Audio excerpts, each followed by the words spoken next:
बिस्मिल्लाहिर्रहमानिर्रहीम। अस्सलाम वालेकुम। 24/9 में खुशामदीद। मैं हूँ आपके साथ सीमल हाशमी। अस्सलाम वालेकुम और मैं हूँ अबूजर मौज़म। आप सबको गुड मॉर्निंग। सीमल आपको गुड मॉर्निंग। उम्मीद करते हैं कि वीकेंड अच्छा गुजरा होगा और पूरे पाकिस्तान में जितने भी लोग रहने वाले हैं उनका भी खैरियत से गुजरा होगा और आइंदा भी आने वाले दिन जो हैं वो भी खैर से गुजरेंगे, क्योंकि ये बहुत ज़रूरी है। SOPs को फॉलो करें, अपने आप को बचाएं, अपने घर वालों को बचाएं और साथ साथ पॉलिटिकल एक्टिविटीज़ पर नज़र भी रखें। जी बिल्कुल। और आज हफ्ते का पहला दिन है, लेकिन ये हफ्ता बड़ा इंपॉर्टेंट हो जाएगा क्योंकि पॉलिटिकल एक्टिविटीज़ मुझे ऐसा लग रहा है कि एस्केलेट कर जाएंगी। और अब 16 तारीख को जो PDM का पहला जलसा है उसमें भी वाज़ेह हो जाएगा कि असल में क्या आवाम अपोजिशन के इस स्टैंड के साथ खड़ी है या नहीं खड़ी है। अपोजिशन किस हद तक जो है वो इस पूरे ABC के एपिसोड के बाद जो इलामिये हैं उनको सीरियस ले रही है या नहीं ले रही है, इस पर भी बात होगी आज प्रोग्राम में। इसके अलावा एक बड़ा इंपॉर्टेंट सवाल जो आवाम पूछ रही है हुकूमत से कि ये महंगाई कब काबू में आएगी। महंगाई इस कदर बढ़ती जा रही है कि जीना दो भर हो गया। वो आप चाहे अशिया ज़रूरिया की बात कर लें, यूटिलिटी बिल्स की बात कर लें, आप एजुकेशन, अद्वियात, मतलब हर तरफ मेडिसिन से लेकर रोटी तक इतनी महंगी होती जा रही है कि गरीब आदमी अब बेचारा सोचने पर मजबूर हो गया है कि वो मजदूरी के साथ साथ और क्या कर ले कि अपने बच्चों का पेट भर। बिल्कुल। और इसके साथ साथ हमें ये भी देखना होगा कि हुकूमत इस पर क्या कर रही है इकदामात, और इसके अलावा जो दावे किए जा रहे हैं उसमें कितनी हकीकत है। एक बार फिर ये कहा जा रहा है कि सबसे नोटिस लिया जाएगा हुकूमत की तरफ से और फिर महंगाई कम हो जाएगी। क्या ये हो पाएगी या नहीं हो पाएगी, तमाम चीज़ें हैं जिस पर हमने आज बात करनी है, डिस्कस करना है। लेकिन अभी नज़र डालते हैं टॉप स्टोरीज पर।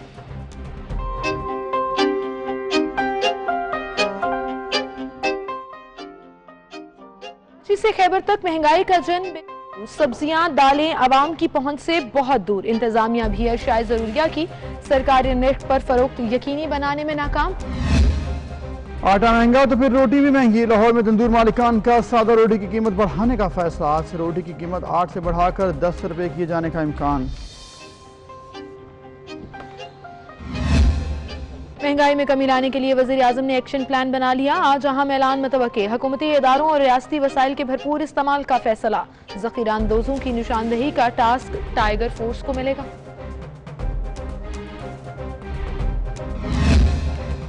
कराची में गुज़िश्ता माह से एक बार फिर स्ट्रीट क्राइम की वारदातों में इजाफा। रिपोर्ट के मुताबिक शहरी के कम अज़ कम 1 अरब 23.5 करोड़ रुपए से ज़ायद महरूम कर दिए गए।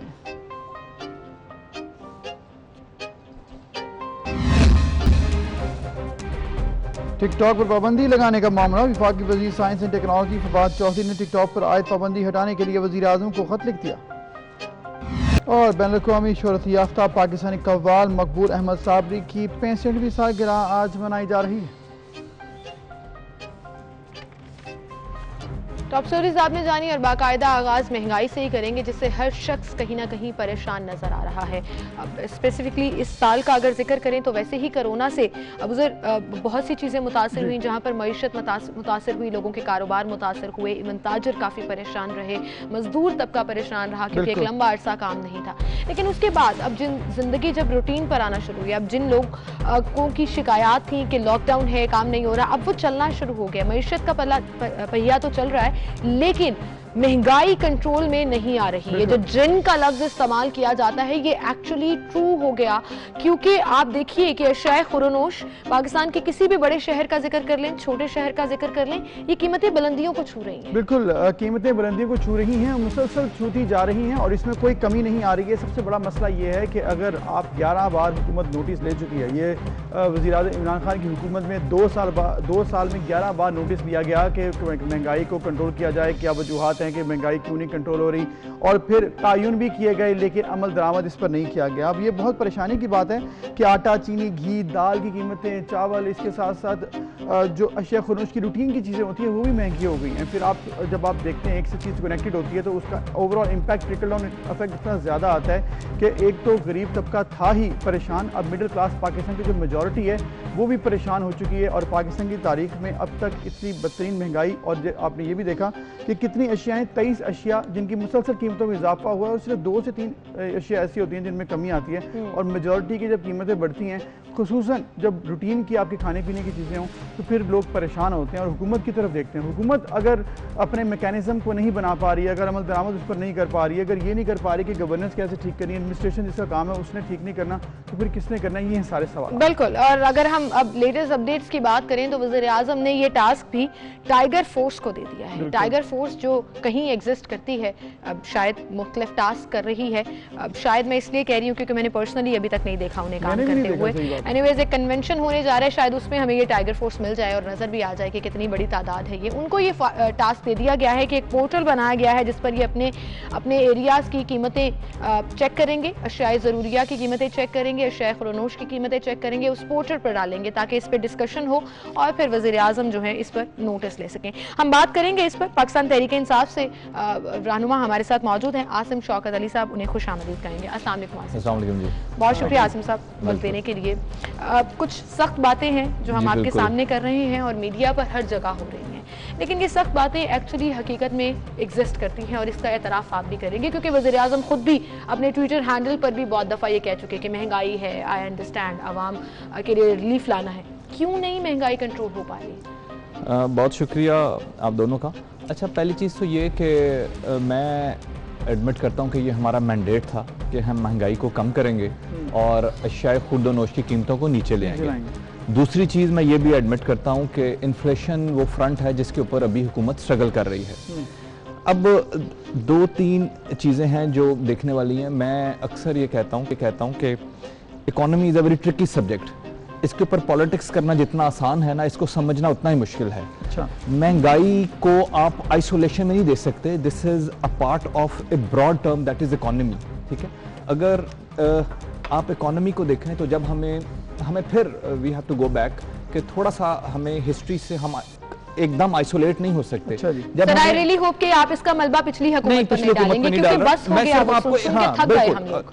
लेकिन हकीकत है, मैं सिर्फ एक लाइन में कनेक्शन जोड़ के मैं देखें, जिस वक्त हमें जो भी गवर्नमेंट मिली और जो भी हालात थे, हमने सबसे पहले उसकी डायरेक्शन ठीक करने के लिए कोशिश की।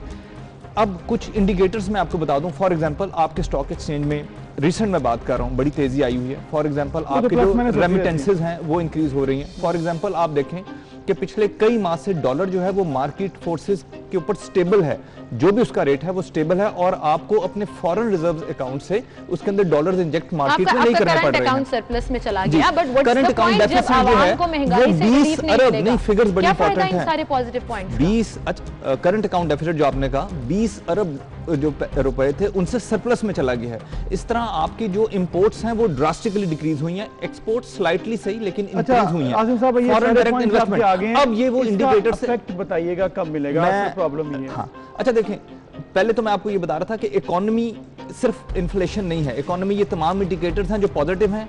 यस, जैसे मैंने पहले एडमिट किया, एक इंडिकेटर जो बड़ा इंपॉर्टेंट इंडिकेटर है दैट इज इन्फ्लेशन। ये वो इंडिकेटर है जिसमें हम स्ट्रगल कर रहे हैं।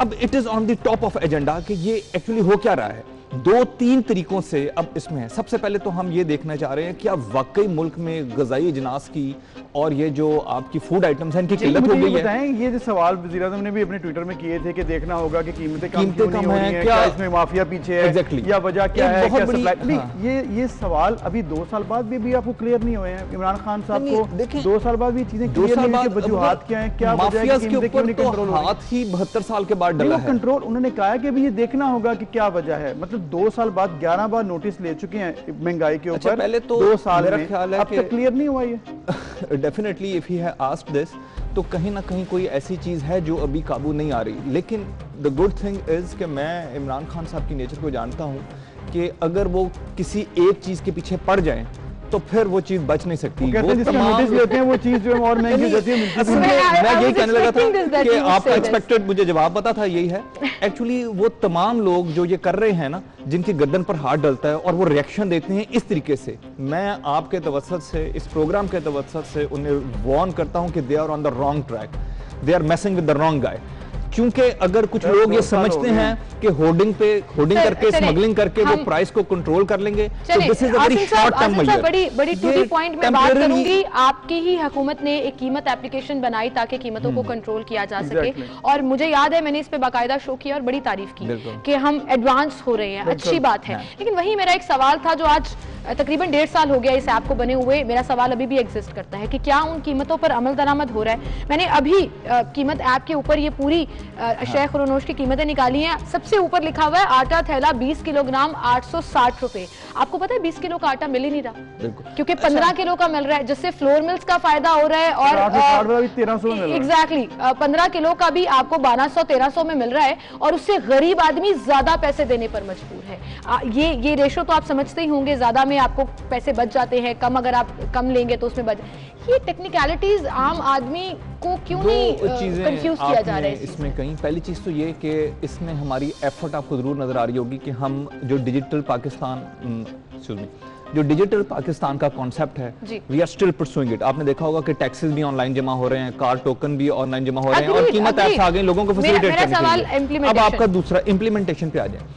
अगर कल का या परसों का जो ट्वीट जिसका भी अबू ज़र जिक्र कर रहे थे, वो इम्प्लीमेंटेशन से ही रिलेटेड है कि एक्चुअली हो क्या रहा है, कि क्यों कीमतें जो हैं वो नहीं आ रही। क्या इसमें होर्डिंग या स्मगलिंग इन्वॉल्व है? क्या इसमें आसिन साहब देखिए तो मसला है, देखें या जब आप ऑपोजिशन में होते हैं तो आपको पता नहीं होता। अब आप गवर्नमेंट में हैं, 2 साल हो गए हैं, अभी तक आपको ये नहीं पता लगा कि क्या वजूहत। अच्छा, इसके अलावा एक चीज और हुआ क्या, जब थोड़ी सी डायरेक्शन ठीक हुई ना, हम कोरोना में फंस गए। अब कोरोना से निकले हैं, जैसा सीमल ने अपने इंट्रो में बताया, तो अब कारोबारी जिंदगी दोबारा शुरू हुआ है, और बेशुमार फ्रंट्स थे, कोई फॉरेन उसका था, कोई फिर कोरोना का आ गया। अब इंशाल्लाह इसका वी आर मैं इस पर आपके ना अब उसे प्लान भी पूछेंगे कि असल में प्लान क्या है। और इसके अलावा ये भी, क्योंकि जाते जाते ये भी जरूरी है कि आपको मैं बता दूं, आपने कहा ना कि ये मुझे पता था, एक्सपेक्टेड सवाल, अद्वियात की कीमतों का नोटिस लिया गया था, अद्वियात बड़ी थी, चीनी की कीमत का नोटिस लिया, चीनी बड़ी, और पेट्रोल की कीमत का नोटिस लिया कि क्यों नहीं मिल रहा, पेट्रोल बढ़ गया। ये आपको याद है, ऐसा हुआ ना? अच्छा, पेट्रोल जानेंगे, ब्रेक लेते हैं, सबसे नीचे अगर आपको याद, वो मिला नहीं था किसी को, ये भी आपको याद है, उसकी भी लेते हैं। फिर इस पर बात करेंगे कि फिर जो प्लान बनाया गया है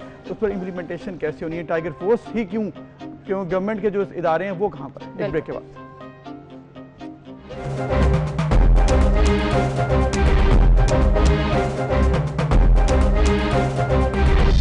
वेलकम बैक। एक बार फिर से खुशामदीद कहेंगे। बड़ा मजा आता है जब लंबी ब्रेक्स होती हैं, क्योंकि हम ब्रेक में भी कहीं ना कहीं डिबेट्स कर रहे होते हैं, चीजें बेहतर करने के लिए प्लानिंग पूछ रहे होते हैं। तो मैंने सोचा कि ऑनर भी फिर हम आसिम साहब से यही पूछते हैं। आसिम साहब, आप रिप्रेजेंट करते हैं पीटीआई को।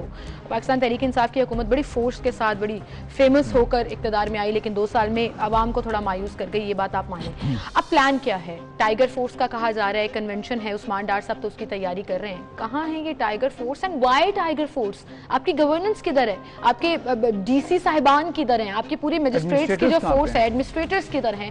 सबसे बड़ा सवाल, सरदार उस्मान बुज़दार साहब किधर हैं? टाइगर फोर्स ने ही महंगाई कंट्रोल करनी है। अच्छा देखें, ये थोड़ा सा आपने ज़्यादा इसको एग्जैजरेट कर दिया कि टाइगर फोर्स ने ही कंट्रोल करनी है। टाइगर फोर्स का जो रोल है वो एक असिस्टिव रोल है, ये दिए एडमिनिस्ट्रेशन को असिस्ट कर रहे हैं। फॉर एग्जांपल मॉनिटरिंग का और रिपोर्टिंग का रोल है। टाइगर फोर्स जो है वो यूनियन काउंसिल बेस पे बनी है, और जगह जगह जो टाइगर फोर्स के नुमाइंदे हैं वो सिर्फ ये ऑब्जर्व करते हैं कि कहीं पर ग्राम फरोशी तो नहीं हो रही है, कहीं पर हुकूमत के मुकर्रर करने की जरूरत नहीं है, हर जगह हो रही है। अब वो जहां भी इसको फील करेंगे, they will simply report it to the concerned officer। वो जो आपके प्राइस कंट्रोल मजिस्ट्रेट्स हैं, आपके एसीज हैं, डीसीज हैं, जिनका ये काम है, बुनियादी तौर पे वही करेंगे। तो वो खुद अपना काम नहीं कर रहे और उनके बिहाफ पे टाइगर फोर्स करेगी। एंड आईज जो है वो ज्यादा हो गए, मुखबर बढ़ा दिए हैं, ताकि हर वक्त रिपोर्टिंग होती रहे। क्योंकि मैंने जैसे भी आपको बताया कि it is on the top of agenda.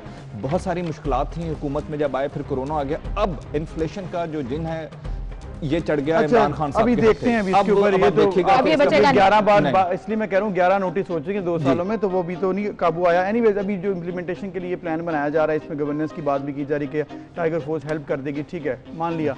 ये बताएं कि फिर होगा या ये कि जब कोई एडमिनिस्ट्रेटर जाएगा वहाँ पर जाके छापा मारेगा, रोकेगा, फिर माफिया सामने आ जाएगा, फिर माफिया आपकी सप्लाई को रोक देगा, डिमांड बढ़ जाएगी, सप्लाई खत्म हो जाएगी, फिर आप कहेंगे सप्लाई के लिए ज़रूरी था कि कीमतें बढ़ा दी जाए, जैसे कि पेट्रोल, अद्वियात और चीनी के साथ हुआ है, इस तरह फिर हो जाएगा। देखिए, ये आपने 2 बातें इसमें की। पहली तो ये कि जब आप माफिया की गर्दन पर हाथ डालते हैं ना, तो आपको ये एक्सपेक्ट नहीं करना चाहिए 30-40 साल से जो माफिया बढ़कर एक जिन बन गया है, आप उसका नोटिस लेंगे और वो आपके आगे लेट जाएगा। You should not expect this, they will definitely react. तो क्या गवर्नमेंट को गो डाउन कर लेना चाहिए? नहीं, बिल्कुल नहीं। मैं सिर्फ उनको बार बार आपके तवज्जुह से ये मैसेज दे रहा हूँ कि they are messing with the wrong guy and they are on the wrong track. What's ये gonna हमारा happen? मुल्क चलिए, है, ये आप बड़े इसी strongly मुल्क से और उन्होंने बड़े- कमाया बड़े है confidence और के ये साथ हमारा बोल रहे हैं, थोड़ा सा इसको explain जी, कर दें। करेंगे नहीं, क्या? messing इसमें with यह the है wrong कि guy, इस वक्त क्या करने वाले हैं खान डिफरेंट साहब? जिस तरह अभी आपने इस ट्वीट का जिक्र किया, डिफरेंट एवेन्यूज के ऊपर रिसर्च हो रही है। मेरा ख्याल है कि चंद ही दिनों में, 1-2 दिनों में एक जामिया पॉलिसी खान साहब खुद अनाउंस कर देंगे। वो तमाम 4-5 एवेन्यूज जो उन्होंने अपने ट्वीट में जिक्र किया, होर्डिंग, स्मगलिंग और ये फूड सप्लाई लाइंस के ऊपर बड़ा काम हो रहा है कि हमें अपनी फूड सप्लाई लाइंस जो हैं इनको सही करना पड़ेगा। ये आड़त को कहाँ बीच में लेकर आना है, कहाँ फार्मर्स को और मंडियों को डायरेक्ट करना है, ये इन चीज़ों पर भी गौर हो रहा है। फिर इंटरनेशनल मार्केट से जो रिलेशन है प्राइसेस का, जिस तरह आपको पता है हम दालें जो थे ज़्यादातर एक्सपोर्ट करते थे। पहली दफ़ा ये कमेटी बनी है कि हम दालें खुद क्यों नहीं उगवा रहे हैं, हमारा एक ज़रूरी मुल्क है ये पहले। हाँ, हम एग्रीकल्चरल लैंड है। हाँ, ये पहले किसी ने नोटिस ही नहीं लिया था कि दालें जो हैं वो हम इंपोर्ट करते हैं, हम खुद नहीं उगाते। उसके लिए इंसेंटिव्स के लिए बात हो रही है। लेकिन हम दूसरी चीज, हम जो खुद लेकिन हम उगाते हैं आटा वो भी बनाते थे, available वो भी नहीं है, इंपोर्ट करना गंदम, पड़े, चीनी। चीनी बनाते थे, वो भी अच्छा, अब इंपोर्ट हुआ करनी क्या पड़ी। कि आप नोट करें, ये वो तमाम चीजें हैं जहां पर चंद लोगों ने कार्टलाइजेशन की और जिस वक्त फिर यहाँ पे मैल प्रैक्टिस शुरू हुई, ओवर इन्वाइसिंग शुरू हुई, स्मगलिंग शुरू हुई, होर्डिंग शुरू हुई। कार्टलाइजेशन हुई है, माफिया के सामने बोर्ड डाउन हुआ या नहीं हुआ, वो जो भी है, जब इंपोर्ट करना मीनिंग देर बाय कि इंपोर्ट आपने इसलिए किया क्योंकि आप लोकली इसको मैनेज नहीं कर सके, इसलिए आपको इंपोर्ट करनी पड़ी और लोकली थी लेकिन मिल नहीं रही थी। अच्छा, होता यह है कि जिस वक्त हुकूमतें परचेज करती हैं तो उसके बाद एक वो सर्टन टाइम के ऊपर नॉर्मली अक्टूबर नवंबर के अंदर जो सरकारी गंदम है वो रिलीज की जाती है। अब हुआ क्या कि पंजाब ने अपना टारगेट कंप्लीट कर लिया और पंजाब ने ही केपी का भी बोझ उठाया और सिंध ने बिल्कुल परचेजिंग नहीं की। अब वो सारा जो बर्डन था वो पंजाब के ऊपर आ गया। एक तो ये बड़ा प्रॉब्लम हुआ, हमें आउट ऑफ द वे जाके जो गंदम हमने अक्टूबर नवंबर में रिलीज करनी थी वो हमें अगस्त सितंबर में रिलीज करनी पड़ी और फिर उसको रिप्लेनिश करने के लिए हमें गंदम इंपोर्ट करने के ऑर्डर देने पड़े और उनके लिए इंसेंटिव देने पड़े। अच्छा कासिम साहब, ये मेरे और आपके समझ में तो आ जाएगा लेकिन ये आम आदमी को समझ में नहीं आएगा कि 15 किलो का आटा क्या थैला क्यों मिल रहा है, 20 किलो का 850 में क्यों नहीं मिल रहा। अब this is not a fair question, मैं पहले बोल रही हूँ लेकिन still I am gonna ask you, time frame कितना है? आप टाइम फ्रेम देने में वैसे इस हुकूमत में कोई कामयाबी सक्सेस रही नहीं है in the history, but this is my last question कि कितने टाइम फ्रेम में ये तमाम प्लानिंग फेज कंप्लीट हो जाएगा? ऑलमोस्ट 2 साल से ऊपर, 2.25 साल हो चुके हैं, चीज़ें कंट्रोल में नजर नहीं आ रही हैं। क्या अभी आप टाइम फ्रेम देंगे या नहीं देंगे? अच्छा, पहली चीज़ तो आपका शुक्रिया कि आपने टू सम एक्सटेंट ये एडमिट किया। मैं अक्सर प्रोग्राम्स में कहता हूँ कि मुझे गरीब आदमी से एक तो इसलिए हमदर्दी है कि इन्फ्लेशन हो रही है, दूसरा उससे कि वो मैक्रो इकोनॉमिक्स की डायमेंशन नहीं समझता। मैंने आपको तो कह दिया कि करंट अकाउंट डेफिसिट इधर चला गया, फॉरेन रिजर्व अकाउंट हमारे इतने बढ़ गए, इंपोर्ट एक्सपोर्ट। गरीब आदमी बेचारा सुबह निकलता है, वो चाहता है कि he wants to earn something, वो कहता है मैं काम करूं और ये बुनियादी जो खुराक की 10-11 चीजें हैं ये उसे सस्ती मिलनी चाहिए। चलें, ये आपने अच्छा देखें टाइम फ्रेम, वो मुझे यूसुफ रज़ा गिलानी साहब याद हैं, वो बिजली के बारे में एक टाइम फ्रेम दे दिया करते होते थे और फिर उन्हीं के लोग आके कहते थे टाइम फ्रेम देना कोई कर लेना, मत जाए माजी में, इन 2 सालों की सिर्फ बात करें और मुझे टाइम फ्रेम बताएं। मेरा जो पॉलिटिकल एक्सपीरियंस है, कोई टाइम फ्रेम नहीं देना चाहिए। असल चीज विल है, कल विल ये है और from the highest level Imran Khan साहब इस वक्त ही इज ऑन इट। ये महंगाई का जैसे कहते हैं ना कि ये जिन अब ये नोटिस पिछले नोटिसों से डिफरेंट हो। नहीं, मुझे लग रहा है कि चूंकि शायद ये चीज मीडिया में नहीं आई, पिछले 3-4 दिनों से 2.5-3 घंटे के सेशंस जो हैं वो प्राइम मिनिस्टर ऑफिस में चल रहे हैं मीडिया को, ताकि हम लोगों को भी बताएं। नहीं, ये जो एक ब्रेनस्टॉर्मिंग सेशन और ये R&D चल रही थी कि ये बुनियादी तौर पर हो क्या रहा है। आई होप अबू सर एक चीज तो आप मानिए कि पाकिस्तान तहरीक इंसाफ की हुकूमत को मीडिया के ऊपर ट्रस्ट नहीं है। मीडिया जो रिपोर्टिंग करता है ना वो खान साहब देखते हैं और खान साहब से ट्रिकल डाउन सिर्फ ये फोकस किया होता है कि कौन सी खबर उनके फेवर में जा रही है, कौन सी खिलाफ जा रही है। प्रॉब्लम रहता है ना, वो मीडिया के एंड पे भी लाई करते हैं, वो किसी दिन आप डिबेट करें। चले ठीक है, पॉसिबल जो ये प्लान बनाया गया इस पर इंप्लीमेंटेशन हो, गरीब आदमी को इसका फायदा हो और एज सून एज पॉसिबल। सिर्फ गरीब आदमी नहीं, जो मॉडरेट क्लास है, जो मिडिल क्लास है, जो ज्यादा अफेक्ट हो रही है इन 2 सालों में, उनको भी कुछ रिलीफ। बिल्कुल सही। इसी के साथ हम एक ब्रेक लेते हैं, फिर हाल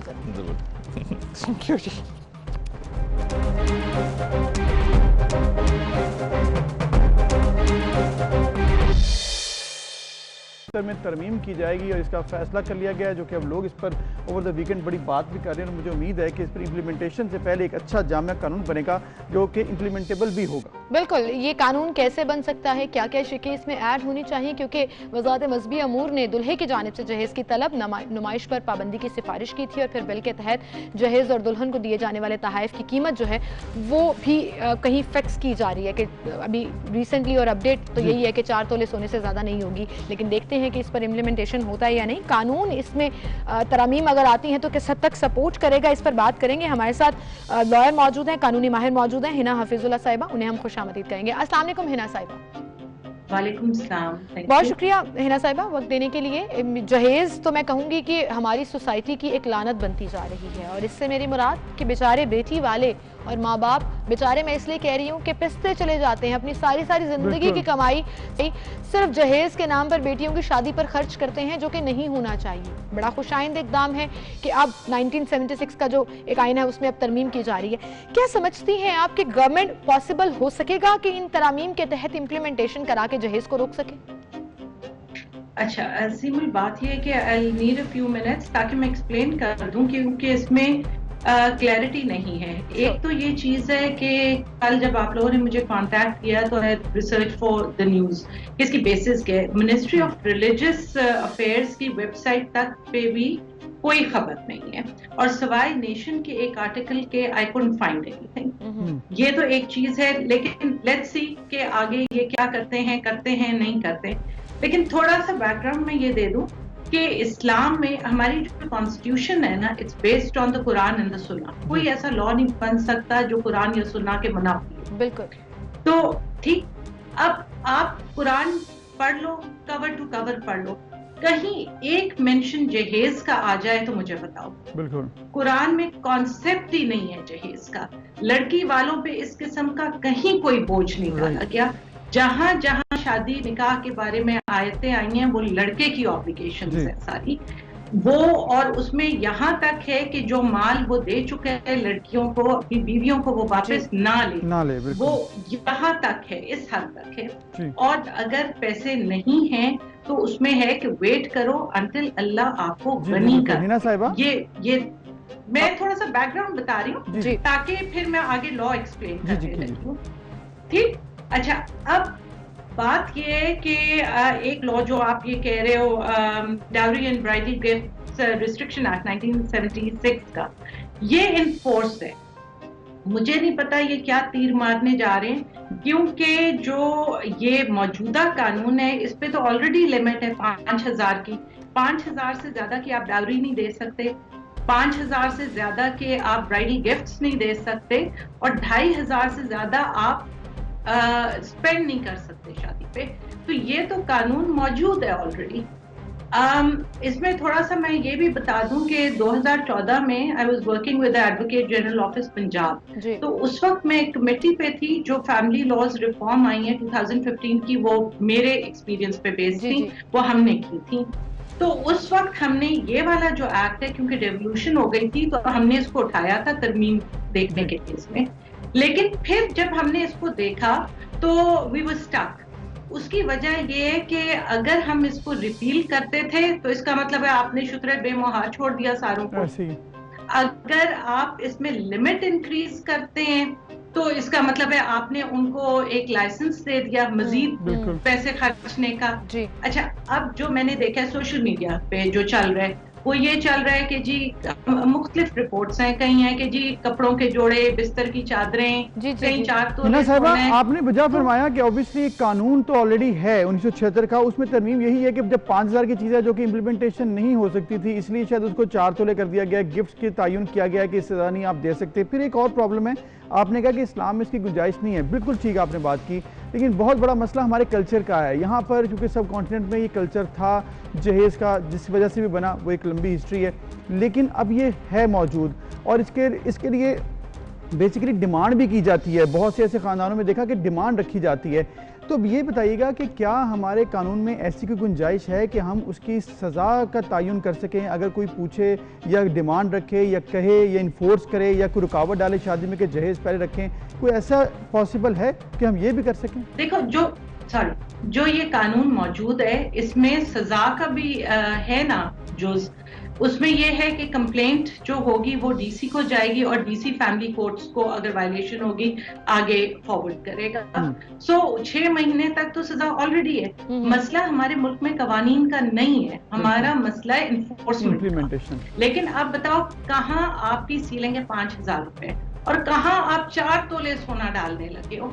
तो गरीब आदमी 4 लाख रुपए 5 लाख रुपए कहाँ से लेके आए? तो मैक्सिमम है ना, उसे मैक्सिमम नहीं, तो आप क्यों बढ़ा रहे हो जब मैक्सिमम 5,000 है?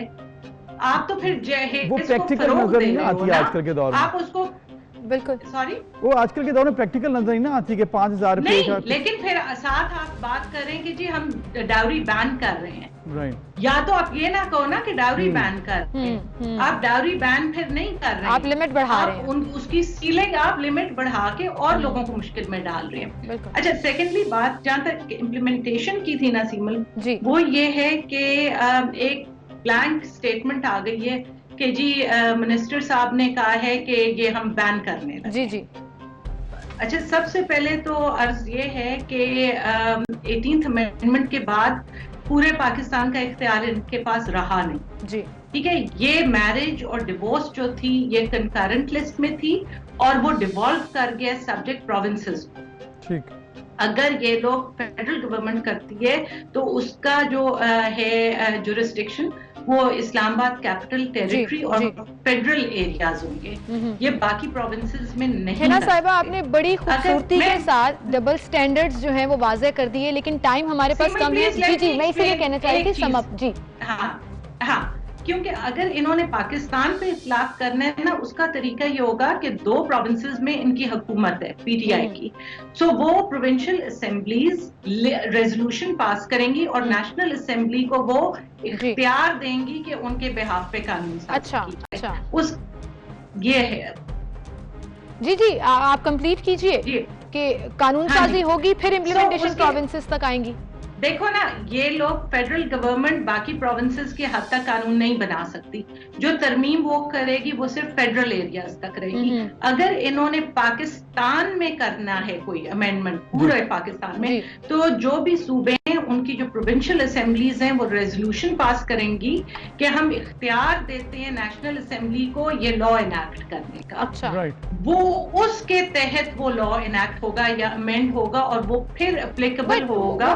हिना साहिबा, मैं तो आपकी उसी बात पर स्टक हो गई जब आपने मुझे ये बता दिया कि ये तरमीम जो है एक मजाक है, ये तो लिमिट बढ़ाई जा रही है, डायरी बैन तो नहीं हो रहा। दैट इज सिली। बिल्कुल, बहुत अच्छा सवाल और बहुत अच्छा पॉइंट उठाया आपने कि 5,000 तो ऑलरेडी आप 5,000 इन्फोर्स कर लें अगर आपने जहेज का खात्मा करना है। अच्छा सीमल, मैं एक और बात बता दूं, यूएन वुमेन पाकिस्तान ने एक मुहिम चलाई हुई है जहेज खोरी बंद करो के नाम से।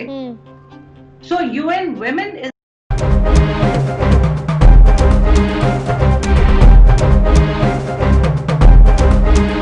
वेलकम बैक नाज़रीन। हुकूमत की जिम्मेदारी जहाँ पर अशिया ख़ुरनोश की कीमतों को कंट्रोल करना है, वहीं पर क्राइम कंट्रोल करना भी हुकूमत की जिम्मेदारी होती है, चाहे वो सूबाई हुकूमत हो या फिर फेडरल गवर्नमेंट हो। इसी तरह हमने देखा कि कराची में गुज़िश्ता 1 माह से एक बार फिर स्ट्रीट क्रिमिनल्स जो हैं वो दंदनाते फिर रहे हैं। स्ट्रीट क्राइम में बहुत ज़्यादा वारदातों में इजाफा नजर आया है। गाड़ियाँ हो या मोटरसाइकिलें छीनी जा रही हैं, चोरी की जाने वाली वारदातें हों या शहरियों को उनके मोबाइल फ़ोन से महरूम कर देने वाली वारदातें हों। इस साल जो शहर में रिपोर्ट जारी की गई है उसमें 61,600 से ज़ायद वारदातों में शहरी एक बहुत ही मुहतात अंदाजे के मुताबिक कम से कम 1 अरब 23.5 करोड़ रुपए से महरूम हुए हैं। कराची में सिर्फ सितंबर की अगर बात करें तो स्ट्रीट क्राइम्स की वारदातों में इजाफा हुआ। गुज़िश्ता माह सबसे ज़्यादा 25 गाड़ियां, जबकि इस साल 148 से ज़ायद गाड़ियां जो हैं वो ऑल टुगेदर अगर इस साल का जिक्र करें तो वो छीनी गई हैं। और छीनी गई गाड़ियों की कम से कम औसत कीमत जो है अगर 5 लाख भी हुई, जो कि नहीं होती, उससे ज्यादा होती है। एग्जैक्टली, शहरी 7 करोड़ 40 लाख से महरूम कर दिए गए हैं। तो बेसिकली ये मिनिमम आपको अमाउंट बताइए कि अगर 5 लाख हो, जो कि आपको ये मालूम है कि मार्केट में इतनी कम कीमत पे गाड़ियां नहीं मिलती हैं, बल्कि इससे बहुत दो गुना जो है इससे इजाफा हो चुका है। एनीवेज, इसके साथ साथ अगर बात करें गुज़िश्ता माह में 159 गाड़ियाँ चोरी भी हुई हैं, जो पूरे साल में सबसे ज़्यादा थी। और इस साल 1100 से ज़्यादा गाड़ियाँ चोरी की जा चुकी हैं। पूरे 1 साल में 1100 गाड़ियाँ चोरी हो चुकी चुके हैं। ये बहुत बड़ा नंबर है, अगर आप इसको ऑन एवरेज देखें तो रोजाना की बुनियाद पर बहुत ज़्यादा नंबर बढ़ते हैं। और तो इसी तरह गाड़ियों की कम से कम कीमत अगर 3 लाख, फिर वही कि बहुत से कम अगर मिनिमम लगा रहे हैं तो वो भी 33 करोड़ से शहरी महरूम हो चुके हैं। तो बेसिकली अरबों रुपए का अब तक नुकसान हो चुका है। गुज़िश्ता माह 269 शहरियों से उनकी मोटरसाइकिलें भी छीनी गई हैं। तो 269 शहरी एक महीने में ऑन एवरेज आप देखें 270 लोग अगर महरूम हो रहे बाइक से, तो फिर बात कहाँ पर जा रही है। इस साल अब तक 1751 मोटरसाइकिल्स शहरी जो हैं उनसे छीनी जा चुकी है। बिल्कुल 3948 वो फिगर है जो माह सितंबर में मोटरसाइकिलें चोरी हुई, जबकि इस साल अब तक 25,158 मोटरसाइकिलें चोरी हो चुकी हैं। और इनकी कीमतों का भी तयन किया जाए तो वो कहीं ज़्यादा बनता है मिनिमम अमाउंट रखकर भी। गुज़िश्ता माह 2471 मोबाइल फ़ोन्स छीने गए। और ये तो बड़ी आम सी बात है कि कराची वाले ये बोलते हैं कि हमें 2-2 फ़ोन्स रखने पड़ते हैं क्योंकि मोबाइल फ़ोन छिन जाना तो बड़ी एक आम सी बात है। और मजमूई तौर पर अगर जिक्र करें जो डाटा जारी किया गया है उसमें इस साल 35,188 मोबाइल फ़ोन्स छीने गए हैं शहरियों से। और अगर कम से कम कीमत 15,000 भी तस्वुर की जाए जो कि बहुत कम है, तो शहरी 53 करोड़ रुपए से महरूम हुए हैं। एक बार बराए तावन की बात करें अगर तो इस साल 3 भत्ताखोरी के 15 वाक़यात रिपोर्ट हुए। गुज़िश्ता माह 37, जबकि इस साल अब तक कत्ल के 284 वाक़यात रिपोर्ट हो चुके हैं। आप सोचें ये नंबर्स हैं जो कि हमने आपको भी बता रहे हैं, और ये बहुत ज़्यादा नंबर्स हैं, इनमें इजाफा होता जा रहा है। ऑन एवरेज इजाफा हो रहा है बहुत ज़्यादा हर महीने में। और अगर बात करें हम डकैतियों की, तो डकैती की वारदातें भी इस महीने में ज़्यादा हुई हैं। गुज़िश्ता जो महीने हैं वो भी गुजर रहे हैं। तो ओवरऑल अगर हम देखें कराची में इस वक्त सिचुएशन क्या है, तो क्राइम जो है वो बढ़ता जा रहा है। भत्ताखोरी है, कत्ल की वारदातें हैं, अगवा बराए तावान है, चोरी की वारदातें हैं, डकैती की वारदातें हैं, फिर स्ट्रीट क्रिमिनल्स जो हैं वो दंदनाते फिर रही हैं। इसका हल क्या होता है? हल ये होता है कि गवर्नमेंट जो है, जो एडमिनिस्ट्रेटर होते हैं वो ज़िलाई सतह पर या फिर गवर्नमेंट की सूबाई सतह पर आपको एक ही काम करना होता है। उसमें आपको सख्ती लेके आनी पड़ती है, पुलिस को अपना लॉ इन्फोर्समेंट बेहतर करनी पड़ती है, जो आपकी पेट्रोलिंग सर्विसेज हैं उसको बेहतर करें। इसके साथ साथ जो आप मुलजिम पकड़ते हैं उनके अच्छा बेहतर केस बनाएं, चालान ऐसा पेश करें कि उनकी ज़मानत ना हो। क्योंकि कोर्ट से सबसे बड़ा मसला हमें ये सामने आता है कि हमारे यहाँ पे जो मुलजिमान पकड़े जाते हैं उनके चालान इतने वीक होते हैं कि वो मुजरिम साबित हो भी जाएं, लेकिन उनकी सजा ये बात जो है तो वो अबूज़र तब की है ना जब मुल्जिमान पकड़े जाएं, जब मुजरिम पकड़े जाएं। आप देखिए लॉ एंड ऑर्डर की सिचुएशन कराची में हम 10 साल पहले 15 साल पहले सुनते थे कि ये खराब है, और फिर आहिस्ता आहिस्ता उसमें बेहतरी आ गई, कहीं कराची का अमन वापस आता गया। लेकिन अब देखिए कि रोशनियों के इस शहर में दोबारा से अगर ये स्ट्रीट क्राइम बढ़ रहा है या क्राइम्स की रेशो बढ़ रही है, तो कौन कसूरवार है? शहरी बेचारे क्या करें? कितना बड़ा शहर, मेट्रोपॉलिटन सिटी, आपका इकोनॉमिक हब, और मतलब आप देखिए कि आप इमेजिन नहीं कर सकते कि आप मेन रोड पर जा रहे हैं और वहां पर ये वारदातें हो रही हैं और लॉ एंड ऑर्डर की कोई सिचुएशन कंट्रोल में नहीं है। सीसीटीवी फुटेजेस मौजूद हैं लेकिन मुल्जिमान बच निकलते हैं और पकड़े नहीं जाते। तो खुदारा इन नंबर्स को सीरियस लीजिए, क्योंकि शहरियों की जमा पूंजी, जिंदगी भर की जमा पूंजी, वो गाड़ियों की सूरत में, मोटरसाइकिलों की सूरत में, मोबाइल फोन की सूरत में, आप अगर अपनी आमदनी खो रहे हैं और चोरों और डकैतों के हाथों लुट रहे हैं, तो फिर बड़ा सवाल आपकी इंतजामिया और आपकी इंतजामी मामलात की। एग्जैक्टली, और जब कभी जाके जिस तरह से आपने कहा ना कि जमा पूंजी उनकी लुट जाती है, तो फिर वो किस जाके दादरसी करें। तो कभी पूछें उन लोगों से जिनकी गाड़ियां मोटरसाइकिल छीनी जाती हैं, वो कितनी मुश्किल से ये इनको खरीदते हैं, इनके लिए इकट्ठे पैसे करते हैं, लेकिन वो बेचारे महरूम हो जाते हैं। एनीवेज, ये मामला एक तरफ, इसके अलावा एक और चीज़ है जो कि कंट्रोल से बाहर एक बार फिर होती दिखाई दे रही है। पूरी दुनिया का ये मामला है, पूरी दुनिया इससे अफेक्ट हो रही है। कोरोना की हम बात कर रहे हैं, आलमी वबा इस वक्त पाकिस्तान में एक बार फिर सर उठा रही है। तो आपको इस हवाले से देखना होगा कि किस तरह से आपने इसको SOP को फॉलो करना है, क्योंकि दुनिया की अगर बात करें तो मुतासरा मरीजों की तादाद अब तक 3,74,00,000 से तजावज़ कर चुकी है, जबकि मुहलिक वबा से अब तक 10,77,000 से ज़ायद अफराद लुक़माए अजल बन चुके हैं। दुनिया का कोई खिता कोरोना वायरस के मूजी वबा से महफूज नहीं रहा और इसके मरीजों और अमवात में मुसलसल इजाफा हो रहा है। आलमी फहरिस्त में ताहाल अमरीका अभी भी पहले नंबर पर है और वहाँ पर अमवात की मजमूई तादाद 2 लाख से तजावुज़ कर गई है, जबकि मुतासर अफराद की तादाद 79 लाख है। और दूसरे नंबर पर आता है हमारा हमसाया मुल्क भारत। बिल्कुल, भारत में भी तबाही मच चुकी है। कोरोना की वजह से मईशत भी बुरी तरह मुतासिर हुई और केसेस की मजमूई तादाद 70 लाख से वहाँ पर तजावज़ कर चुकी है।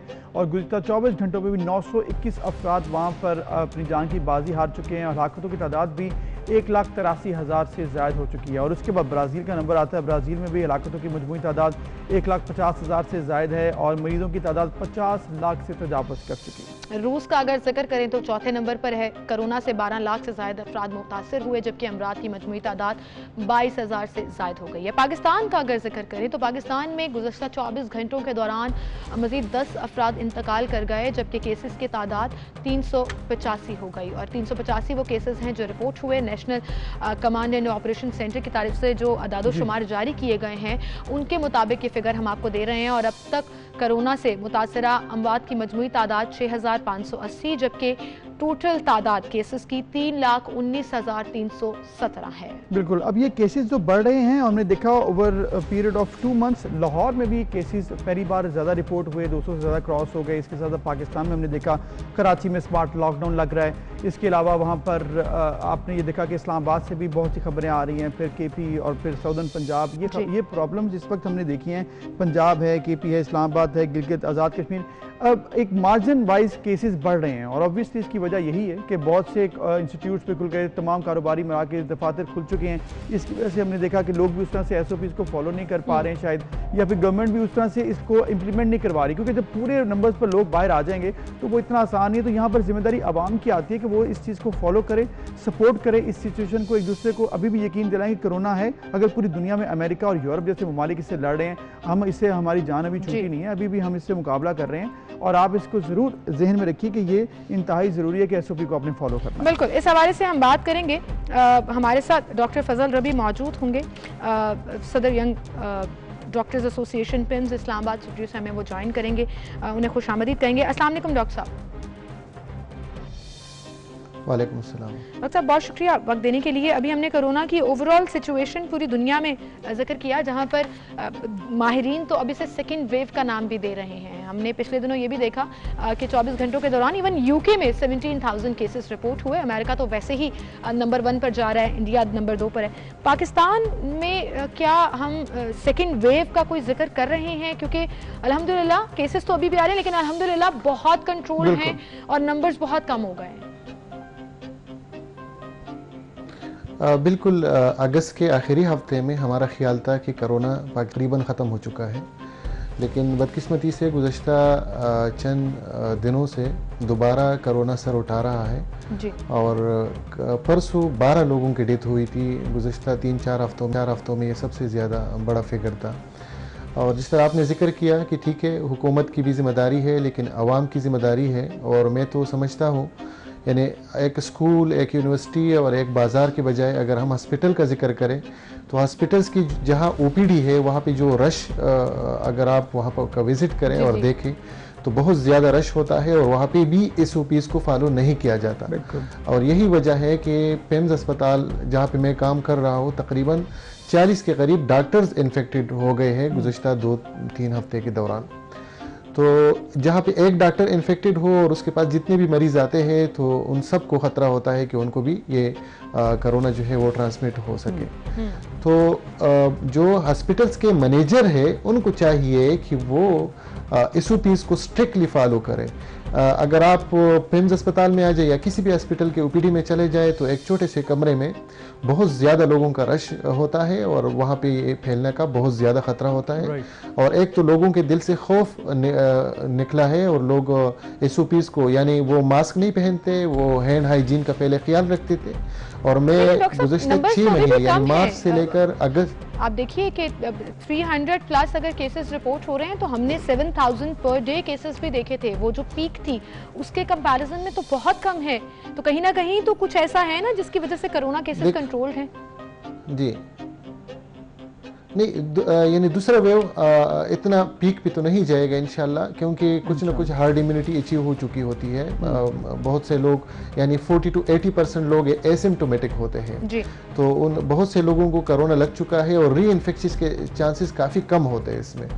तो ये तो है हार्ड इम्यूनिटी की बात भी हो रही है। हार्ड इम्यूनिटी आ जाती है दरमियान में और ऑब्वियसली उसकी वजह से बड़ा फ़ायदा होता है कि लोगों के अंदर इम्यूनिटी डेवलप हो जाती है अक्रॉस द पॉपुलेशन। ये बताइएगा कि क्या वाकई ये हर्ड इम्यूनिटी आ चुकी है या फिर ओवरऑल पाकिस्तान में इसका इम्पैक्ट उतना नहीं था या लोगों की इम्यूनिटी ऑलरेडी बेहतर थी? क्योंकि जो भी है, अगर नंबर्स की बात की जाए तो पाकिस्तान अल्हम्दुलिल्लाह कम थे, लेकिन एक बार फिर सर उठा रहा है, इसमें कोई शक नहीं है।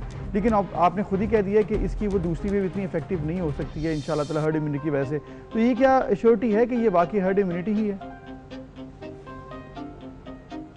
फ़िलहाल तो हतमी तौर पे कुछ नहीं कहा जा सकता, लेकिन मैं एक बात वाज़ेह करूँ कि जब तक पाकिस्तान में कोरोना का एक मरीज़ मौजूद है उस वक्त तक हमें रिलैक्स नहीं होना चाहिए कि कोरोना पाकिस्तान से ख़त्म हो चुका है या हम हर्ड इम्यूनिटी के उस पर खुश रहे कि बस हर्ड इम्यूनिटी अचीव हुई है और हम एहतियाती तदाबीर नहीं करेंगे। तो हमें एहतियाती तदाबीर पे अभी भी अमल करना चाहिए। जब तक पाकिस्तान में कोरोना का एक मरीज़ मौजूद है तो पाकिस्तान से कोरोना ख़त्म नहीं हो। बिल्कुल सही। अच्छा डॉक्टर साहब, आप ये भी कह दीजिएगा कि वज़ीर आज़म साहब ने जब जिक्र किया कि सेकेंड वेव आ रही है तो इसका मतलब कहीं ना कहीं ये जो एग्जम्पशंस हैं वो एग्जिस्ट करती हैं। अब ऐसे में हम हर्ड इम्यूनिटी का भी जिक्र कर रहे हैं, इन जनरल इम्यूनिटी का भी जिक्र कर रहे हैं, और इसके अलावा अगर हम लोगों के SOPs की बात करें तो वो भी जिक्र कर रहे हैं। तो फिर फाइनली जनरली किस तरह से इसको फॉलो करना है? क्योंकि कहीं एक अजम्पशन और थ्योरी ये भी थी कि सर्दियों में कोरोना शायद ज्यादा उस तरह से फैलेगा, गर्मी ज्यादा हो जाएगी तो कोरोना का वायरस मर जाएगा। क्या इसमें कोई सदाकत नजर आई है? देखो, मैं एक चीज़ बिल्कुल वाज़ेह करूँ, मार्च से लेकर अगस्त के एंड तक मैं ICU में काम किया, कोरोना के ICU में काम किया, और हमारे ICU में एक बंदा भी इन्फेक्ट नहीं हुआ। और उसकी रीज़न ये थी कि हम SOPs को स्ट्रिक्टली फॉलो कर रहे थे। हाल ये है कि सबसे ज़्यादा एक्सपोजर हमारी टीम का रहा जी। तो इसका मतलब ये हुआ कि अगर हम हैंड हाइजीन का ख्याल रखें और हम जब बाहर निकले रश वाली जगहों पे वहाँ पे हम मास्क का इस्तेमाल करें तो इंशाल्लाह कोरोना से हम बचे रहेंगे। हार्ड इम्यूनिटी पे तकिया किए हम ये नहीं करें कि हार्ड इम्यूनिटी। और डॉक्टर साहब क्विकली एक और आंसर दे दीजिएगा। क्वेश्चन ये है कि क्या आपको लगता है कि जो पाकिस्तान में जब पिछली वेव आई थी तो जो तैयारी की थी, वेंटिलेटर्स की हो, ऑक्सीमीटर्स हों, इसके अलावा जो अस्पतालों में जो मुहैया किए गए थे सहूलियात, वो इनफ हैं ताकि मसाइल दोबारा ना हो कैपेसिटी के? देखो, उस टाइम तो इलाज के बारे में भी हतमी किसी को पता नहीं था। अभी तो NIH ने लीड लिया है, CDC ने और हुकूमत ने भी कैपेसिटी बिल्डिंग के हवाले से तो काफ़ी काम किया है। यानी बलूचिस्तान के दूर दराज इलाके हो या गिलगित बल्तिस्तान हो, तमाम जो डॉक्टर्स हैं उनको ट्रेन करने की कोशिश की गई है। लेकिन जहाँ तक इक्विपमेंट्स की बात है तो अभी दोबारा इक्विपमेंट्स में कमी है। इक्विपमेंट्स का मतलब मेरा पर्सनल प्रोटेक्टिव इक्विपमेंट्स है। और उसके अलावा दूसरी बात यह है कि पहले ये था कि तमाम, यानी अगर मैं अपने हॉस्पिटल की बात करूं तो हमारा हॉस्पिटल के तमाम वार्ड्स बंद थे, यानी मैक्सिमम वार्ड्स बंद थे और लोग कोरोना फोकस था। अब इस टाइम OPD भी खुली हुई है, ऑपरेशन भी हो रहे हैं, तमाम वार्ड भी खुले हुए हैं और कोरोना भी साथ आ रहा है। तो ये है कि ह्यूमन रिसोर्स के हवाले से जो ज़रूरत है उसमें काफ़ी कमी है या ज़रूरत। वेल, थैंक यू साहब, आप हमारे साथ मौजूद थे। पिम्स की सिचुएशन आप बता रहे थे और इन जनरल भी कोरोना के हवाले से आप हमें अपडेट कर रहे थे। सो बॉटम लाइन सिर्फ ये है, सेकेंड वेव आ रही है, नहीं आ रही है, let's not go there, we should just follow SOPs के, मास्क का इस्तेमाल, सोशल डिस्टेंस। आप देखिए हमारा अभी भी वही है जो हमने शुरू से रखा हुआ था, तो सोशल डिस्टेंस मेंटेन रखना है, हाथ बार बार धोने हैं, सैनिटाइजर का इस्तेमाल करना है। और ये अबूजर के पास ये दोनों चीजें पड़ी हुई हैं तो we are actually following it, और ये सबके लिए जरूरी है। एग्जैक्टली। अभी एक ब्रेक लेते हैं, फिर मिलते हैं।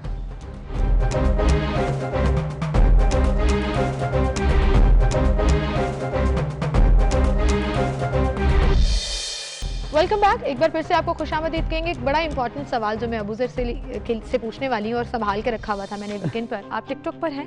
टिकटॉक में मैं देखता जरूर था वीडियो जब तक वो थी। अच्छा, जब तक वो थी आपने, मतलब आपके मोबाइल में टिकटॉक की एप्लीकेशन है।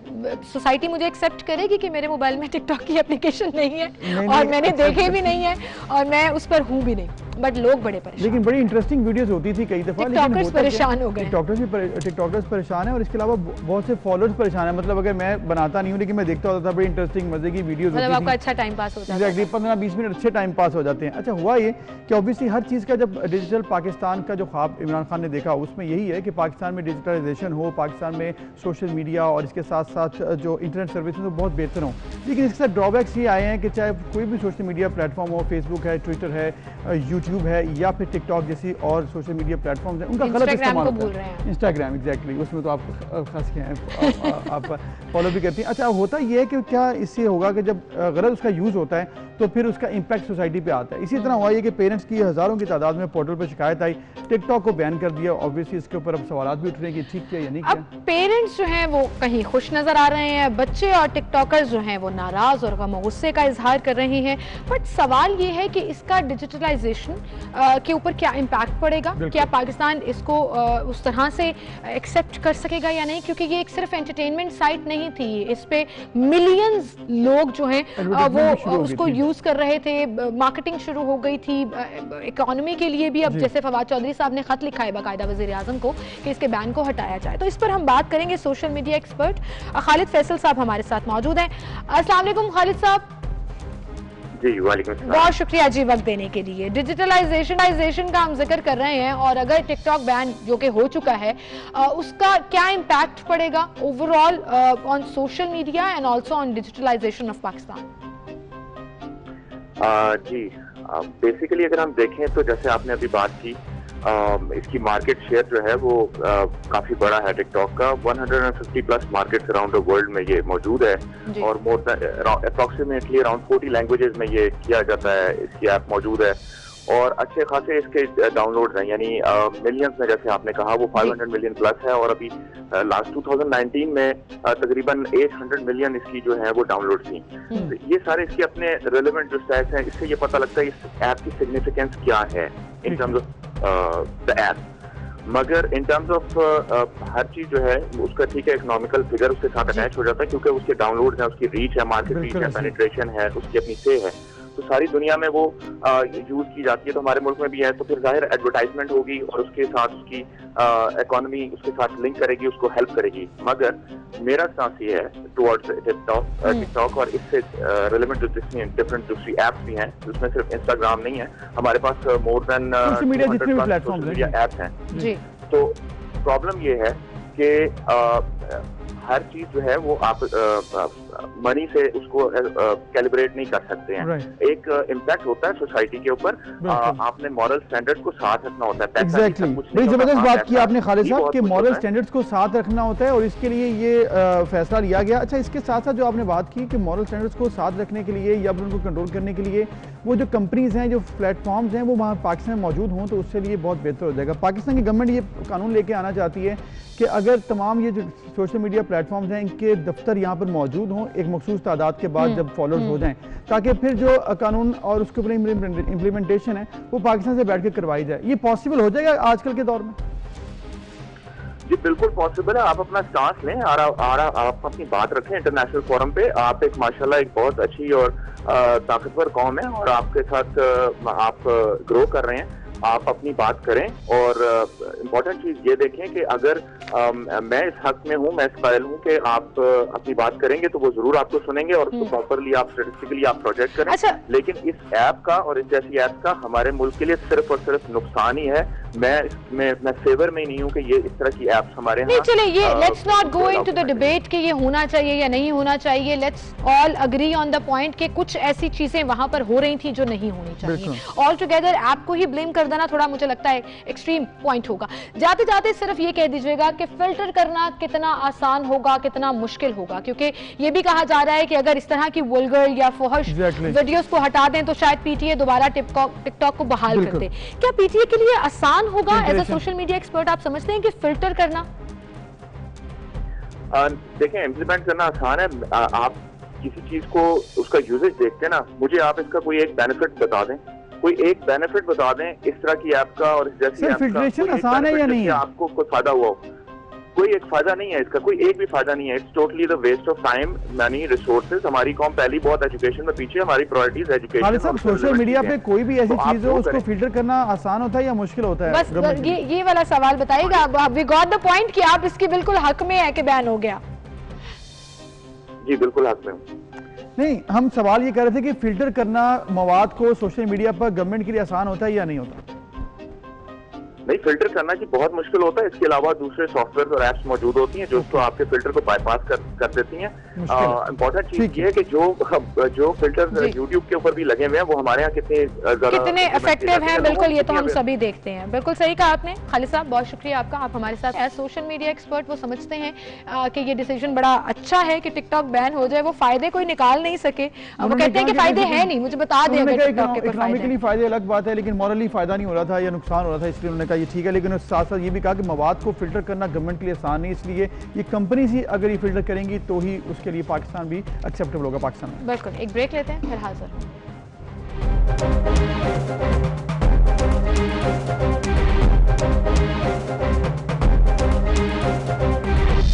Welcome back. एक बार फिर से आपको खुशामदीद कहेंगे नाज़रीन। हमारी सोसाइटी में इंस्पिरेशनल स्टोरीज जो हैं वो बहुत ज़्यादा मौजूद हैं। We just have to look to it और हमें उससे मोटिवेशन लेनी पड़ती है। आज हमारे साथ एक ऐसे गेस्ट मौजूद हैं जिन्होंने अपने करियर का आगाज़, इनफैक्ट अपने पूरी फ्यूचर का आगाज़ एक रेडी लगाकर टॉफ़ियाँ बेचने से किया और आज वो मिलियंस में कमा रहे हैं। ये पूरा सफ़र जो है उनका बेस करता है उनकी स्किल्स के ऊपर। बिल्कुल, स्किल्स ऐसी कि जिससे लोगों को भी फ़ायदा हो और ख़ुद को भी फ़ायदा हो। नौजवानों को 5 तरह के बुनियादी स्किल्स की ये तरबियत देते हैं और वीडियो एडिटिंग 14 दिन में सिखा देते हैं। फिर 30 दिनों में एक आम आदमी को ग्राफिक डिज़ाइनिंग की तरबियत भी दे देते हैं। आज़ाद चाय वाला आज हमारे साथ मौजूद होंगे और आज़ाद चाय वाला जो कि आज अल्हम्दुलिल्लाह जैसे कि उनकी हमने प्रोफाइल देखी, बड़ा ज़बरदस्त काम भी कर रहे हैं, पैसे भी कमा रहे हैं और इसके साथ साथ लोगों को सर्व भी कर रहे हैं और कम्युनिटी को सर्व करके ही वो आगे हेल्प भी करें ताकि लोग भी इसी तरह करें। और मैंने अपनी स्किल्स आगे ट्रांसफर, ये बहुत बड़ी बात होती है कि आप अपने तक महदूद नहीं हो, आप आगे ट्रांसफ़र भी कर रहे हो। और इसके अलावा एक चीज़ जो कि हमने बहुत देखा, बिलियनर्स को दुनिया में जिनके पास कोई फॉर्मल डिग्री नहीं थी वो भी इसी तरह से लोगों को तलकीन करते हैं कि आप स्किल्स के ऊपर काम करें। तो आज़ाद चायवाला से हम बात करेंगे। अस्सलाम वालेकुम आज़ाद। वालेकुम सलाम। आज़ाद, जिस तरह से हमने बात की आपके बारे में कि आप स्किल्स को प्रमोट करते हैं और फिर आगे सिखाते भी हैं, ये आइडिया आपको कैसे आया? क्योंकि टॉफ़ियाँ बेचना खुद एक बहुत बिजी काम होता है, आप जारी बात अपने रोज़मर्रा कामों में बिजी होते हैं, ये आइडिया कैसे आया कि आप इस तरफ जाएंगे? वास्ट मेजॉरिटी जो स्किल्स मैं सिखाता हूँ वो डिजिटल है। डिजिटल स्किल से मैंने अपना खुद पैसा कमाया क्योंकि मैं dollar millionaire at the age of 21 games बना के। तो मैंने कहा कि अगर मैं कमा सकता हूं तो I need to give that back to Pakistan और उनको भी अपॉर्चुनिटी मिलनी चाहिए। स्किल एजुकेशन का आप जिक्र कर रहे हैं और स्किल तो किसी भी किस्म की हो सकती है। कितना मुश्किल है इस चीज़ को समझना कि आपके पास अगर डिग्री नहीं है और स्किल है तो आप कभी भूखे नहीं सोएंगे? बहुत आसान। आपको हथौड़ी चलानी आती है, ड्रिल चलानी आती है, आप सुबह निकलो, बिरयानी बनानी आपको आती है, सुबह निकलो, शाम तक आपकी जेब पैसों से बड़ी होगी, बड़ी नहीं तो कम से कम यू विल हैव अ माकूल कुछ ना कुछ आप प्लस में होंगे। जबकि डिग्री पुराने इकोनॉमी की चीज है, इट डज नॉट वर्क इस दौर में। 6-6 साल बच्चों में लग जाते हैं, 20 लाखों लग जाते हैं और हासिल कुछ नहीं होता। उसकी गारंटी नहीं है कि आप कुछ सीखोगे, कुछ बनोगे। लेकिन आजाद, हमारे नौजवान एम्बैरेस्ड फील करते हैं रेडी लगाने में, ढाबा लगाने में, कोई स्किल्ड काम करने में। ये एम्बैरेसमेंट पे ओवरकम कैसे करें फिर? चाहे भूखे मरे, दैट्स बेसिकली मेरी एडवाइस जो उनको मैं देता हूँ। हम हर बंदे को सुधार नहीं सकते। ये हमारी जो पिछली जनरेशन, जिसको मैं फेल्ड जनरेशन बोलता हूँ, हमारे जो बड़े हैं, unfortunately that's what they are. उन्होंने हमें ये तरबियत दी है कि अगर हम मेहनत करेंगे तो हमारी नाक कट जाएगी। पूरा पाकिस्तान अब पल रहा है सिर्फ हमारे जो फॉरेन में वो लगे हुए हैं, सिक्योरिटी गार्ड लगे हुए हैं, टैक्सियां चला रहे हैं, दुकानें चला रहे हैं, रिश्तेदार है। हमें तब नहीं शर्म आती जब उनसे हम पैसे लेते हैं, तो हमें शर्म आती है यहाँ पे करते हुए। तो मेरा सिंपल जो है सोल्यूशन, जाए भूखे मरे, बाकी जिंदा बच गए उनसे हम आज़ाद, ये तो बड़ी ज़बरदस्त बातें आप कर रहे हैं और ऑब्वियसली आप चूंकि आप एक एस्टेब्लिश्ड काम करते हैं इसलिए ये बड़ी ज़बरदस्त बात है। लेकिन पहली बात ये है कि आपको कैसे ये आइडिया आया, स्किल्स आपको कैसे मिले, जब फिर आपने इसको ट्रांसफ़र किया, फिर एग्जीक्यूट करके पैसे कमाए? क्योंकि आप ऑब्वियसली इसके लिए कुछ तो ट्रेनिंग चाहिए होती है, आपने कहाँ से ली थी? सबसे खुद सेल्फ कॉन्फिडेंस, जरूरत, भूख। मुझे सबसे पहले सच बताऊं साइकिल चाहिए थी, वालिदैन ही लेके दे रहे थे, तो मैंने वो टाफियों वाली जो चीज बिजनेस है वो स्टार्ट किया। बाद में हमारे हालात बिल्कुल जीरो पे आ गए। मेरे अब्बू हमारे ओनली ब्रेड विनर थे, तो he had to support his brothers and sisters as well. And जब उनका एक्सीडेंट हुआ, we were living on debt, तो उस वक्त मैंने कहा जी मैं रेडी लगा के कमाऊंगा, and that's exactly what I did. And एक के बाद जब आप उतर जाते हैं मैदान में, जब आप छप्पर पे छलांग लगा देते हैं समंदर में, तो आपको तैरना आ जाता है। बिल्कुल सही कह रहे हैं आप। लेकिन आज़ाद, कितना मुश्किल था ये सफ़र? और जैसे अबूज़र का सवाल कि आपने खुद कहाँ से सीखा, कितने धक्के खाए, क्योंकि यहाँ तक पहुँचने में मेहनत तो बहुत लगती है। यस, हिस्टोरिकली कोई फॉर्मल जगह नहीं थी। हमें जो 20 साल में हमने सीखा, हमारी अब कोशिश ये है कि बच्चे वही ना 1 महीने में, 2 महीने में, 4 महीने में सीख जाए। So that's the whole idea behind formalization of skills. यानी इंस्टीट्यूट्स को मैं तरजीह दे रहा हूँ, यूनिवर्सिटीज को मैं कह रहा हूँ कि बेहतर है कि बंद हो जाए। आप तो बहुत से लोगों के कारोबार को खराब करने के लिए निकल पड़े हैं। आइडिया आपका बड़ा खतरनाक है, लेकिन अच्छा आजाद जी बताएं, ये आपकी बात ऑब्वियसली मैंने इंटरनेशनली भी देखा है, बिलियनर्स भी अभी ये अपने सोशल मीडिया प्लेटफॉर्म्स पे बात करते हैं कि स्किल्स को डेवलप करें, डिग्रीज पे अब सिर्फ रिलाय ना करें। आपके पास जो स्टूडेंट्स आते हैं, आप उनको कितने दिन में ट्रेन कर देते हैं, और ट्रेनिंग का जो इफेक्टिवनेस है वो आपने कैसी देखी है, रिजल्ट्स कैसे आ रहे हैं? आपने कहा था वीडियो एडिटिंग 3 दिन में हम सिखा देते हैं। असल में वीडियोग्राफी यानी कैमरे किस तरह चलाते हैं, 6 कैमरे के आगे पास होते हैं, 3D 360 जो होती है वो किस तरह रिकॉर्ड करते हैं, ड्रोन्स किस तरह उड़ाते हैं, लाइट्स हमारे पास हर किस्म की है, बूम माइक्स, लैपेल माइक्स, हर चीज। तो इट्स केस ऑफ उनको हम दिखा देते हैं, सिखा देते हैं, बाकी उनकी अपनी हिम्मत। बट वी हैव गॉट यानी stupid amount of success stories. एक बाजी है, वो 14 दिन यहाँ पे लगाती है, बावजूद इसके कि उसके पास डिग्री है, but immediately she is able to through freelancing make 18,000 rupees, फिर अगले साल अगले महीने 30,000 रुपए सिटिंग एट होम। सो वो भी फॉरेन करेंसी अर्न कर रही है। बिल्कुल। अच्छा आजाद, अब बहुत से लोग जाहिर है आपकी इंस्पिरेशन स्टोरी सुन के आपसे सीखना भी चाहते हैं, लेकिन आप मीरपुर कश्मीर में हैं और स्टूडेंट्स ऑल द वे वहां जाते भी हैं, लेकिन आर यू प्लानिंग ऑन ये कोई मूविंग वर्कशॉप बनाने के लिए कि डिफरेंट सिटीज में आप ट्रैवल करें और जितने पर्टिकुलर डेज आप कह रहे हैं 14 डेज 13 डेज 30 डेज आप उनमें विजिट करके लोगों को सिखाएं और ज्यादा से ज्यादा लोग कैटर हों? मैं थोड़ा सा लंबा जवाब दूंगा इसका। शुरू में मैंने 22 इंस्टीट्यूट मुफ्त में चलाए थे, 12 साल मुफ्त के मैंने किए, किसी ने उसकी कदर नहीं की। अब मैं चार्जिंग करता हूं, तो मैंने कहा कि एक ही बड़ा सा इंस्टीट्यूट होगा, और वो भी अंदर की बात बता रहा हूं, मैंने बड़क मारी है टू यूनिवर्सिटीज और एजुकेशन सिस्टम को। आप क्या है और मैं क्या हूं? मैं आपको 1 महीने में क्या बना देता हूं, आप 6 साल में वो चीज नहीं बना सकते। तो I don't really want to expand. मैं बस कहता हूं यार, जिधर भी आप हैं, किसी हुनरमंद बंदे को पकड़ लें। वीडियो एडिटर्स कराची में नहीं होते, लाहौर में नहीं होते, गिव देम दैट फी। मेरे पास मत आइए, मैं तो बड़क बैठ के यानी मैं लगा रहा हूं ना। अगर आप मीरपुर आ जाते हैं तो वेरी नाइस। आपके पास आना पड़ेगा इल्म हासिल करने के लिए, और प्यासा ही उनके पास जाता है। बिल्कुल ठीक है। हर चीज जो मैं सिखाता हूँ मुफ्त में ऑनलाइन सीखी जा सकती है यूट्यूब पे, लेकिन प्रैक्टिकल एक्सपीरियंस और होता है। अच्छा आजाद, जाते जाते एक और बात कि ये चाय वाला नाम आपके साथ कैसे मंसूब हो गया? आजाद चाय वाला हर जगह पर सोशल मीडिया पर हमने देखा है, ये नाम आपको पसंद था या फिर किसी ने आपके लिए ये मंसूब किया है? ये ब्रांडिंग एक्सरसाइज है, मेरी डोमेन्स की कंपनी है। I own a lot of top domains, salam.com, adhan.com, sunnah.com, etc. उसमें से मैंने चुना था and I branded it, साबित करने के लिए that you can brand anything. अच्छा, यू कैन ब्रांड एनीथिंग, और हर चीज जो है वो फेमस हो जाती है अगर आपके पास स्किल्स हो, आप क्रिएटिव हो और आपके पास पैशन हो। अच्छा, अब फिर आजाद जरा ये भी बता दीजिएगा कि हमारी नौजवान नस्ल तो शायद समझ जाए, आपकी इंस्पिरेशन ले भी ले, पेरेंट्स नहीं समझेंगे, ये स्टीरियोटाइप थिंकिंग कैसे चेंज होगी, इसके लिए आपका मैसेज क्या है? सिस्टर, जो आपने बिल्कुल डेफिनेटली हथौड़ा कील पे मारा है। सारा रोला है बड़ों का, बच्चे समझ गए हैं। वो जिस बच्चे के पास 2 साल की उम्र में दुनिया का नॉलेज है, वो चाहे भी ना चाहे यूट्यूब से हर किस्म का नॉलेज सीखे। वो लटर पटर देख रहा होता है, अचानक आ जाता है, हाँ कुर्सी कैसे बनती है, ये पुल कैसे बनता है, वो इंजीनियर बन जाता है बैठे बैठे। उसको आप रूम में बंद कमरे में 4 दीवारी में कैद नहीं कर सकते। हमारे माँ बाप को समझना पड़ेगा कि दुनिया बदल चुकी है। उनके जमाने में वो चलता था सिक्का, वो अब नहीं चलता। तो दे मस्ट रियलाइज इन्हीं की बेहतरी के लिए कि बजाय कि जहां पे वो एक जमाने में 20 लाख लग जाते थे एजुकेशन के, अब वो सस्ता जल्दी सीखा जा सकता है और बेहतर सीखा जा सकता है ऑनलाइन। ठीक है, ठीक, जबरदस्त जी। आजाद, बहुत शुक्रिया आपका, इंस्पिरेशनल आपने बातें की हैं और उम्मीद लोग इसको जरूर फॉलो करेंगे। और मैं तो एक्चुअली बड़ी इंप्रेस हूं। एग्जैक्टली, मैं तो देख रहा हूँ कि आप सस्ते में इतने बेहतर काम करें और फिर स्किल्स आपके हों, उसका कोई जो है बेख्याल में अल्टरनेटिव नहीं है। जो अगर आप प्रैक्टिकली भी सोचें तो ग्रेजुएशन की डिग्री से बेहतर वो स्किल है जो आपको फॉरेन से जॉब और अर्निंग स्टार्ट करा देगी। Well, thank you so much ji, आपका भी और आपका भी कि आपने हमारा शो देखा। इंशाल्लाह कल मुलाकात होगी आपसे, अपना बहुत ख्याल रखिएगा। अल्लाह हाफ़िज़।